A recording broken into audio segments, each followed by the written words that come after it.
এক গরিব মানুষ ছিল, নাম হামিদ। রাত দিন কাজ করেও সে পরিবারকে ঠিকমতো খাওয়াতে পারত না। এক রাতে তার ছোট ছেলে বলল, আব্বা, আজ আমি রুটি না খেয়ে ঘুমাবো না। হামিদের চোখে পানি এলো। ঘরে খাবার কিছুই নেই। সে মসজিদে গিয়ে সিজদায় পড়ে কাঁদতে লাগল, হে আল্লাহ, তুই যদি আজ আমার সন্তানের রিজিক না দিস, তাহলে আমি কি করে বোঝাবো সে তোকে কত ভালোবাসে। রাত গভীর হলো, দরজায় কড়া নাড়ার শব্দ। হামিদ দরজা খুলে দেখে এক অচেনা লোক দাঁড়িয়ে। লোকটি বলল, ভাই, আমার কাছে কিছু খাবার আছে, আমি জানি না কেন মনে হলো তোমার ঘরে দিতে হবে। হামিদ তাকে ধন্যবাদ দিল। সে খাবার খাওয়ালো পরিবারকে। সন্তান হাসি মুখে ঘুমিয়ে পড়ল।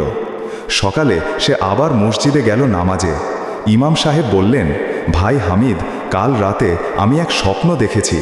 এক ফেরেশতা তোমার ঘরে নামছে আর বলছে, এ ঘর আজ আল্লাহর রহমতের ঘর। হামিদ বুঝল, যে রাত সে সিজদায় কেঁদেছিল সেই রাতেই ফেরেশতা তার রিজিক নিয়ে নেমেছিল। নোট: আল্লাহ তাআলা বলেন, যে ব্যক্তি আল্লাহকে ভয় করে, আল্লাহ তার জন্য এমন জায়গা থেকে রিজিক দেন যেখানে সে কল্পনাও করতে পারে না। সূরা আত-তালাক 65:2-3। শিক্ষা: আল্লাহ কারো দোয়া ফেরান না।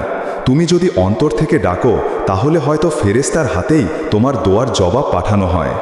শেষে বলি ভাই ও বোনেরা, 15, যদি এই গল্পটা আপনার হৃদয় ছুঁয়ে যায়, তাহলে লাইক দিন, শেয়ার করুন আর সাবস্ক্রাইব করুন আমাদের ইসলামিক চ্যানেল, যাতে এমন অনুপ্রেরণামূলক ইসলামিক গল্প আপনি মিস না করেন।